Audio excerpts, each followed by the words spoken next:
if some parents stubbornly hold on to nonsensical grudges that last for decades and make everyone around them miserable? In this film called Material, Ibrahim Kaif's brother split from the family business 35 years before the film's timeline and opened up his own rival store of the same name in the shopping complex around the corner from the original. This started a generation-long feud between brothers that rippled across their community and basically turned Ibrahim, and by extension his family, into pariahs. Ibrahim, resting the last hope of his legacy on his son, starts to butt heads with Qasim when he bravely expresses his not wanting to take over when his father retires.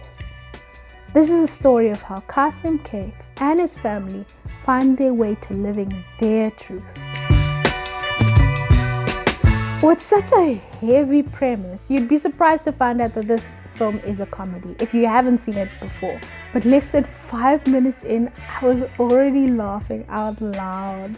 Like it wasn't the 4th time I've seen this. Almost every joke landed right where it was intended, and watching this made me really miss home. And I am here to tell you that India is now under the British Empire.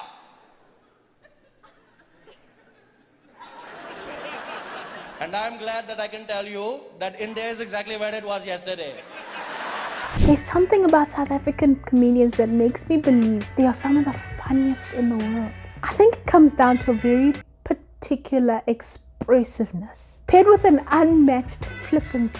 I mean, South Africans will make a joke out of anything. And it's a thing of beauty. Another thing I really loved about this film is the representation of South African, Muslim, Indian and colored culture that you don't see very often. There's definitely not enough programming depicting such vibrant demographics, as a lot of the time these communities and their concerns get swallowed up by other dominant cultures of the country when they have so much richness to them that they can make them stand on their own visually.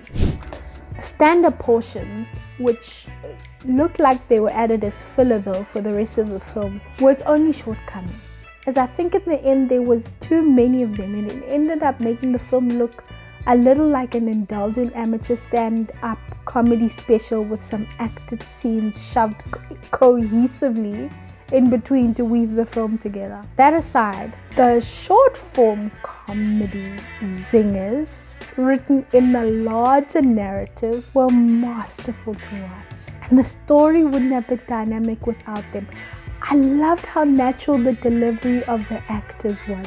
The roasts were roasting and the awkwardness was side-splitting. The creatives of this film picked a great subdued style to carry the weight of this film. Oh, and the bromance between Qasim and Yusuf was chef's kiss. This 2012 offering aged very well, because just the other day I saw on social media an epidemic sweeping family-owned businesses worldwide, where heirs are opting out en masse from taking over their family's businesses in favor of forging their own path. These businesses subsequently having to close their doors and their owners retire, which incidentally is the main topic of this entire film. Bravo for being and remaining socially relevant. Overall, this film is a great way to pass the time and can be enjoyed by the whole family. And if you haven't seen Riaad, Moosa and Moosa Rasdien's comedy specials, you're doing yourself a disservice, a serious disservice. If you enjoyed their on-screen bromance at all, I gave Material 5 out of 5. Definitely would rewatch. If you enjoyed this film even half as much as I did, boy, do I have something else for you to watch. But if you're pressed for time, you can just hit this alarm that'll notify you when I'm back.